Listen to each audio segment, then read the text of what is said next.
¿Recuerdas lo que es un reino y un imperio? Los reinos implican un control de varios grupos humanos y no todos ellos suelen considerar que pertenecen a él. En los imperios, muchas personas con costumbres, lenguas e intereses distintos se ven obligados a estar sujetos a una sola autoridad. Cuando los estados se hacen cada vez más grandes, deben de enfrentar el desafío de lograr que las personas diferentes se identifiquen con su autoridad. A finales del siglo XIV comenzó un proceso de descentralización política en la que los reyes se volvieron mucho más fuertes. Más adelante, algunos reinos se unieron entre sí y construyeron monarquías nacionales. Los reyes comenzaron a involucrarse en el gobierno, en las provincias, que antes eran mucho más autónomas. Mientras la autoridad de los reyes aumentaba, la gente comenzó a definirse por la nación a la que pertenecía. Este fenómeno permitió que las monarquías contaran con gobiernos estables, reconocidos por la población y fronteras bien definidas, que las separaban de otros países. ¿Cuál fue el resultado de este proceso? Para saber más, ve el video.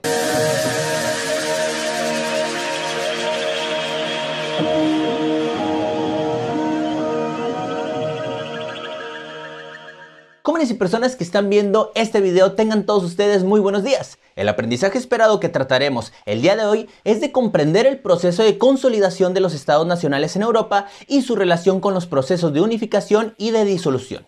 Los temas que veremos son las ciudades-estado europeas, la unificación de Italia y Alemania, además de la disolución de los imperios austrohúngaro y otomano. Así que sin más, comenzamos. La expansión del comercio y el crecimiento de la población favorecieron al auge económico de la Europa medieval. Se impulsaron nuevas relaciones políticas e institucionales entre las ciudades y los territorios que los rodeaban. En los territorios de ciudades-estados, su organización social era convencional. Diferentes clases sociales entre las que se encontraban los nobles, clérigos, burgueses, campesinos y esclavos.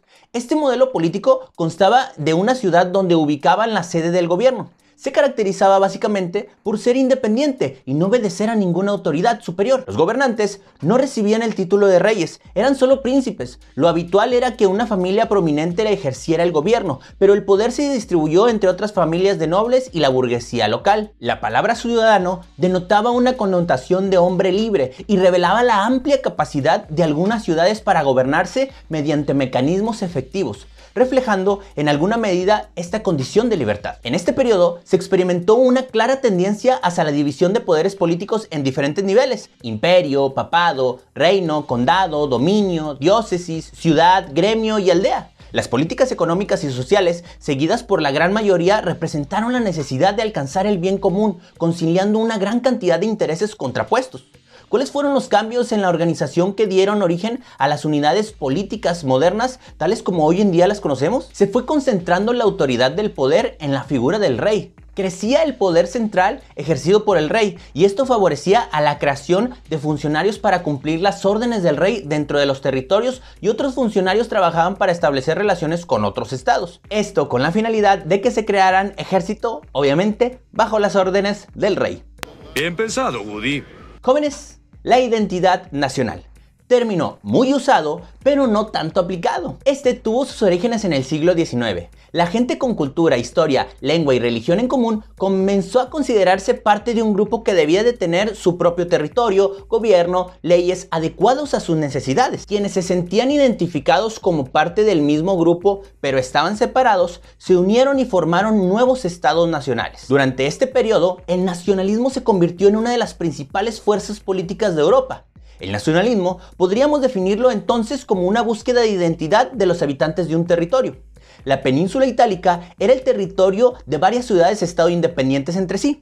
Napoleón Bonaparte había unificado el norte y fundó el Reino de Italia. A la caída de Napoleón, el Congreso de Viena repartió los estados italianos entre las potencias europeas.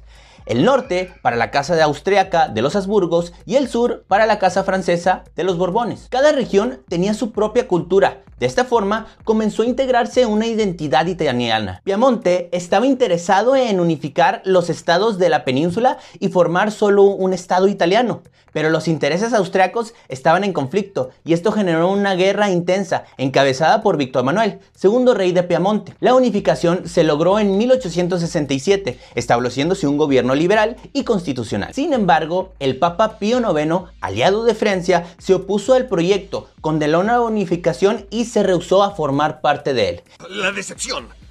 La traición, amigo. Es así como Víctor Manuel II aceptó que el Vaticano permaneciera independiente, como hoy en día lo conocemos.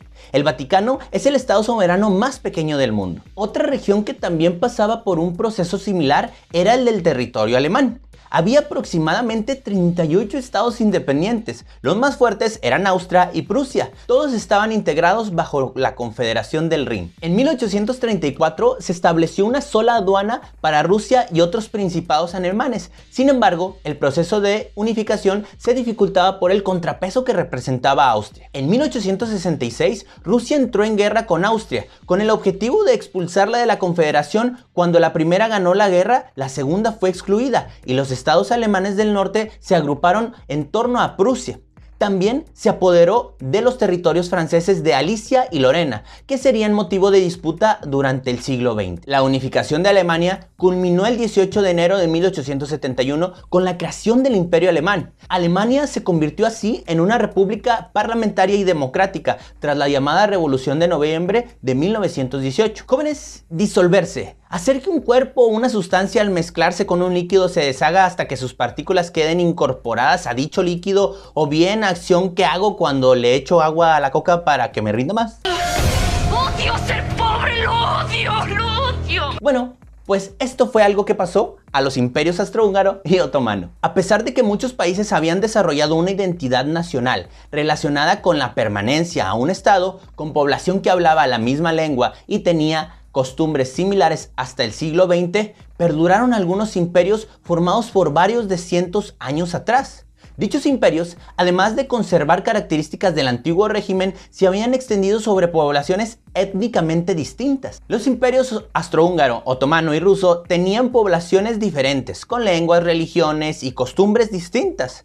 En el siglo XIX comenzó a generalizarse la idea de que cada pueblo debería de tener su propio territorio específico. El imperio austrohúngaro tiene su origen en la necesidad de Austria de compensar el creciente poderío prusiano. En su momento de mayor extensión, el territorio austrohúngaro estaba poblado por gente de culturas, lenguas y religiones diferentes. Sin embargo, la familia reinante, o sea la Casa de Habsburgo, era católica y conservadora, y aunque no les quedaba más remedio que tolerar la diversidad étnica, en la práctica no consideraban como iguales a todos los súbditos. En 1867, la Casa de Habsburgo estableció una alianza con la aristocracia húngara para facilitar el gobierno de un territorio tan amplio y dispar. Maravillosa jugada. Se trató de dos estados separados administrativamente y con cierta autonomía, pero gobernados por un solo emperador. Durante las siguientes décadas se marcaron profundas diferencias entre las dos regiones. El occidente, con capital en Viena, era donde residía el emperador. Esta era la zona más desarrollada y modernizada. El oriente era la más conflictiva. Los diversos pueblos de los Balcanes llevaron siglos luchando contra la opresión otomana y deseaban ser independientes. La verdad es que no se sentían representados por el gobierno austrohúngaro. Había grupos nacionalistas que no reconocían al gobierno imperial y aspiraban a crear sus propias naciones.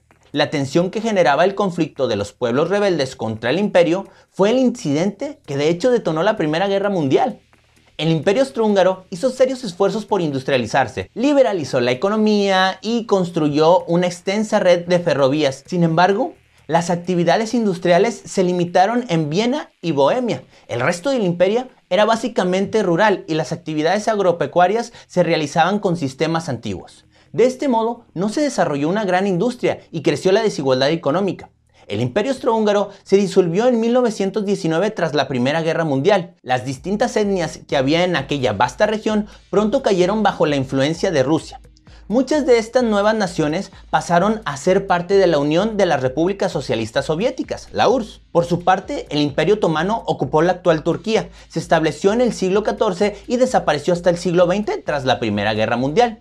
En su etapa de mayor extensión, el imperio dominaba toda la área occidental de Asia y parte del norte de África y los Balcanes. Los otomanos eran musulmanes, pero en su imperio había una población de varios credos religiosos, entre estos cristianos ortodoxos y judíos. Cada grupo tenía sus propias autoridades, la nobleza otomana estaba por encima de todas.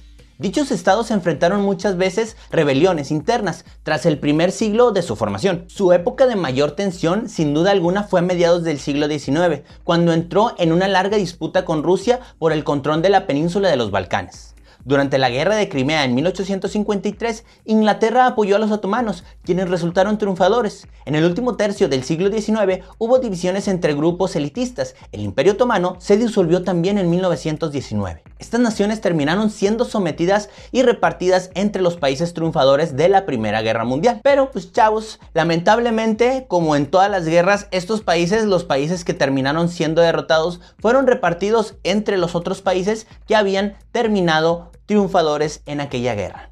Jóvenes, esto ha sido todo por el día de hoy. Si te gustó el video, dale un me gusta, deja un comentario y pues nos vemos en esta próxima serie de videos que voy a estar subiendo. Bye bye.